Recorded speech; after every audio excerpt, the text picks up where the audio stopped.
अभी आप में से विकास ने विधानसभा चुनाव के दौरान भी इस पद को सुशोभित किया है। मुख्य कार्य उसी से संबंधित है, परंतु फिर भी आप लोगों को पुनः एक बार उन कार्य से अवगत कराने के लिए इस ट्रेनिंग का आयोजन किया गया है। जैसा कि शहरी ट्रेनिंग में हमारे पास के पैसा बता रहे थे, तो इस ट्रेनिंग में भी हो सकता है कोई अधिकारी करना है, इसलिए पूर्ण तैयारी तत्परता से आप इस ट्रेनिंग में भाग ले रहे हैं।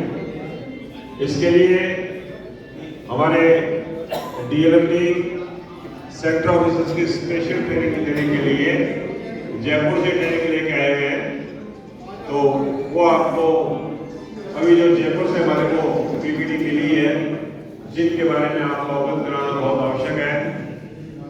आप लोगों को उसके पश्चात आपका कार्य विभाजित किया जाएगा, जैसे आपके पास ऑर्डर आएंगे, लेकिन प्रथम ट्रेनिंग के दौरान आपको उन बातों से पूरे अवगत कराया जाएगा जो आपको फील्ड के अंदर करने हैं।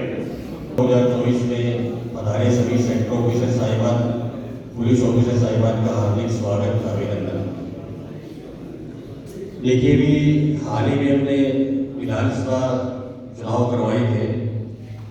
सुबह कलेक्टर से आए थे, तो सुबह हमारे 3 विधानसभा क्षेत्र के सेक्टर ऑफिसर साहिबान आए हुए थे, और अभी हमारे यहाँ कुछ सेक्टर ऑफिसर साहिबान वही हैं जो हमने विधानसभा में काम किया था। तो आप सभी का काम बहुत ही अच्छा रहा, इसके लिए सर ने भी आप सबको थैंक्स बोला है। और निश्चित रूप से आप लोगों का जो कार्य है वो कार्य ही एक प्रकार से हमारा जो जितना चुनाव है उस चुनाव को अच्छी तरह से संपन्न करवाने में योगदान जो है वो सीधा सा होता है। क्योंकि आप जानते हैं कि अभी जो लोकसभा का चुनाव होगा उसमें काफ़ी बड़ा क्षेत्र होगा, जिसमें मानवगढ़ जिले के भी विधानसभा क्षेत्र रायसेन और अनूपगढ़ शामिल होंगे। हनुमानगढ़ जिले से भी हमारे यहाँ जो है वो नौर, हनुमानगढ़, पीलीबंगा और संगरिया विधानसभा क्षेत्र इसके अंदर शामिल होंगे। काफ़ी लंबा चौड़ा एरिया रहेगा। तो निश्चित रूप से ये चुनाव जो है वो थोड़ा, हालांकि ये कह सकते हैं कि लोकसभा का चुनाव जो है वो विधानसभा चुनाव से थोड़ा कम तनावपूर्ण होता है, क्योंकि काफ़ी बड़ा एरिया है। इसमें लॉ एंड ऑर्डर से संबंधित जो है वो कुछ प्रॉब्लम्स कम रहती है, जितनी विधानसभा में थी वो नहीं। पूरे मनोयोग से उस काम को अगर करते हैं तो कोई भी काम है वो उसी नहीं होता है, और ये सब आप लोगों ने करके दिखाया है। एक नया प्रैक्टिकल जाने के और की बात जो है वो सेक्रेटरी ऑफिसर जो है वो ज़्यादा स्कूल प्रिंसिपल, कॉलेज प्रोफेसर थे, तो निश्चित रूप से इसमें काम बड़े प्रशंसनीय रहे। इसके लिए आप धन्यवाद के पात्र हैं। लोकसभा चुनाव में तो ज़्यादा सेक्टर ऑफिसर के कर्मचारी की जो भूमिका है डिफरेंट नहीं है, लेकिन उन चीज़ों को हमें याद करना और उन चीज़ों को साथ साथ में करते रहना बड़ा इम्पोर्टेंट है। आप जानते हैं कि आचार संहिता जो है वो जल्दी ही लग सकती है, कभी लास्ट वीक से कभी भी आचार संहिता हो सकती है, और जैसे ही आचार संहिता लगी तो आपको रावत जो है लेने होंगे। इसलिए आपकी ये ट्रेनिंग जो है आपने बड़ी महत्वपूर्ण है। नेक्स्ट कीजिए। देखिए, ये जो आप इसमें ट्रेनिंग में सबसे पहले हमारा जो है वल्नरेबिलिटी मैपिंग, यानी कि हम भेदभाव या भयग्रस्तता का मैपिंग कैसे करेंगे, इसके लिए लीगल फ्रेमवर्क्स है। जहाँ दावों की बात की आपने सेक्टर की स्टेट ग्रुप में गाड़ी किया था, तो 1951 में देखा है आपने यूज की थी, उनका प्रावधान इसके अंदर रहेगा। Instructions for the vulnerability mapping, क्या क्या निर्देश इसमें रहने वाले हैं, थोड़े से हटके हैं लेकिन वही आएंगे। 3 स्टेज है इसमें, और कौन से स्टेज इसके अंदर रहेंगी, पैरामीटर्स क्या है इसके, सबसे इम्पोर्टेंट चीज है पैरामीटर्स। और पैरामीटर जो है वो सभी जगह के लिए एक जैसे नहीं होते हैं, ये पैरामीटर्स जो है वो चेंज होते रहते हैं, और पैरामीटर्स के अनुसार जो है आप इसकी मैपिंग करते हैं। ये जैसे एक पैरामीटर कैंडिडेट ये हो सकता है कि 90% से हाई पोल हुआ है और एक ही कैंडिडेट को 75% से ही वोट मिले हैं तो रहता है। लेकिन वो पॉजिटिव पॉइंट भी हो सकता है कि वहाँ जो है वो हमारा सेक्टर ऑफिसर बड़ा एक्टिव था, हमारे BLO बड़े एक्टिव थे और उनकी वजह से जो है वो पोलिंग बहुत अधिक रही। जैसे पिछले चुनाव के अंदर हमारे यहाँ बिरमाना का था 90+ हुआ। इसी प्रकार से हमारे सूरतगढ़ में ही थर्मल में एक पोलिंग स्टेशन था जहाँ 50% से कम मतदान हुआ। तो इसके क्या कारण हो सकते हैं, ये भी अपने आप में एक मैपिंग का जो है वो पैमाना हो सकता है। तो ये अलग अलग है।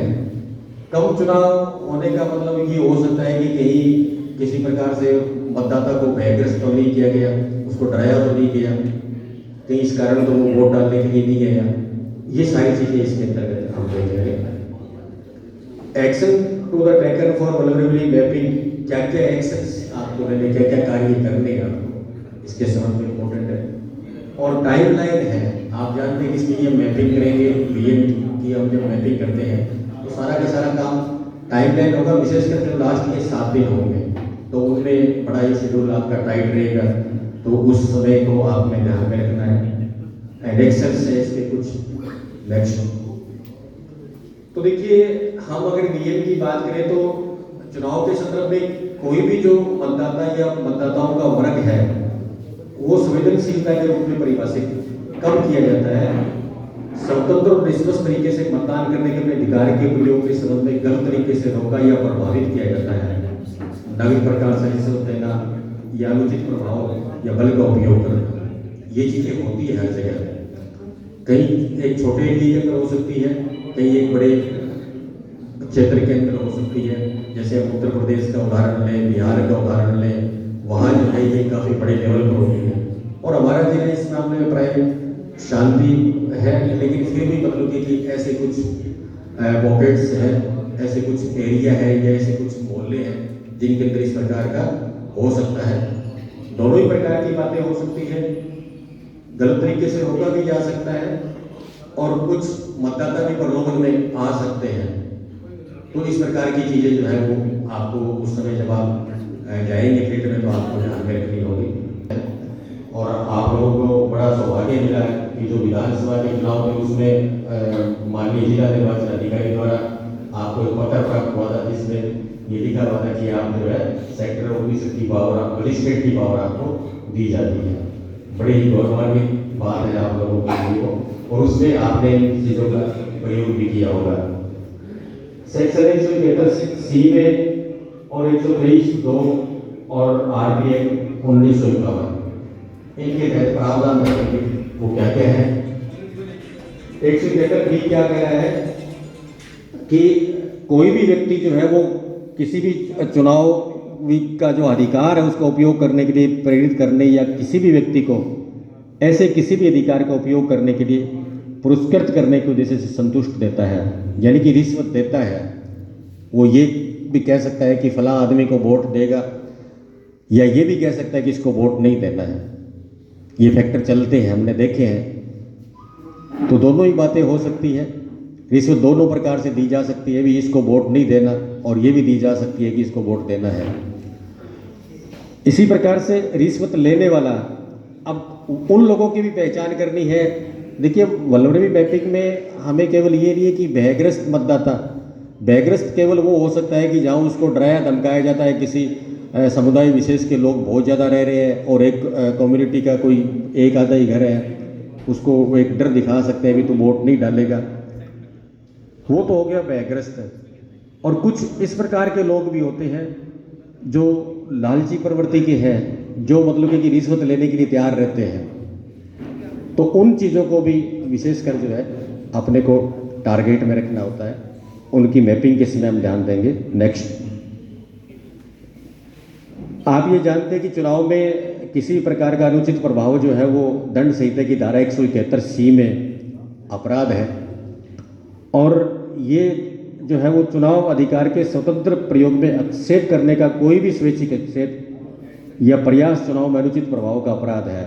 किसी भी प्रकार से डायरेक्ट वो करता है या स्वैच्छिक रूप से उसको करने के लिए बोलता है, किसी प्रकार से वो बाधा डाल रहा है, तो निश्चित रूप से ये प्रावधान उसमें लागू होता है। और 123(2) में क्या है कि चुनावी अधिकार के स्वतंत्र प्रयोग के साथ उम्मीदवार या उसका एजेंट या उसका उम्मीदवार एजेंट की सहमति से किसी अन्य व्यक्ति के प्रत्यक्ष या अप्रत्यक्ष आक्षेप या उसके प्रयास के भ्रष्ट आचरण के रूप में परिभाषित करती है। कोई भी उसका इलेक्शन एजेंट है, कैंडिडेट खुद है, वो किसी प्रकार का भ्रष्ट आचरण करता है। भ्रष्ट आचरण का मतलब वही हो गया रिश्वत देना, शराब बांटना, अन्य किसी प्रकार के प्रलोभन देना। और हम देखते हैं कि भी अब हमारा जो भी पिछले वाला चुनाव था, तो इसमें अगर इस हॉल में बंद रहकर अगर हम बात करें तो निश्चित रूप से हम कह सकते हैं कि कहीं ना कहीं ये चीज़ें थी, और आप लोग उसमें जो है वो बड़े प्रभावी रहे, आप लोगों ने उसको रोका। तो ये भी इम्पोर्टेंट बात है, क्योंकि आपका वो कार्य भी है।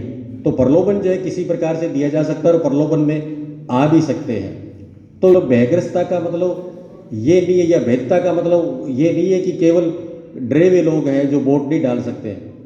यहाँ वो लोग भी हैं जो प्रलोभन लेने के लिए तैयार हैं। ये दो प्रकार से लोगों को जो है वो रिश्वत दी जाती है। तो इसमें यहाँ कहाँ ज़्यादा हो सकता है, जहाँ कम जागरूकता वाले आर्थिक रूप से पिछड़े वर्गों की बातें हो सकती है।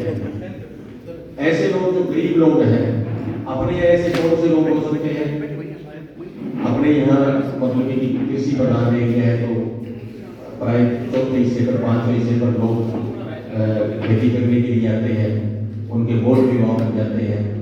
इस प्रकार के लोग हैं। इंडस्ट्रीज एरिया में काम करने वाले लोग हैं, कुछ जो चिमनी भट्टे अपने वगैरह है, ये भट्टों पर काम करने वाले लोग हैं। ये कुछ पैकेट्स हो सकते हैं, ये कुछ एरिया जो है वो हो सकते हैं। तो इनकी पहचान जो है वो आपको सुनिश्चित करनी चाहिए। इसके अलावा और भी एरिया हो सकता है, कमजोर जो मतलब कि झुग्गी झोंपड़ी में रहने वाले लोग हैं, या मतलब कि ढक्का बस्ती में रहने वाले लोग हैं। कुछ इस विशेष प्रकार के लोग जो है वो गंगानगर में भी इस प्रकार की विशेष आबादी है, सुनिश्चित होनी चाहिए। ऐसे कौन कौन से एरिया है, ऐसे कौन कौन से जगह वो हो सकती है। और इसके लिए क्या किया गया है कि चुनाव आयोग ने जो है वो इसके लिए निवारक उपाय के लिए 21 छः 2023 को एक लेटर जारी किया, 464 LNO 2023 EPS PM जो ये जारी किया गया था। और इसमें ये निर्देश दिए गए थे कि जब हम वल्नरेबिलिटी मैपिंग करते हैं तो उसमें किन चीज़ों का ध्यान रखा जाए।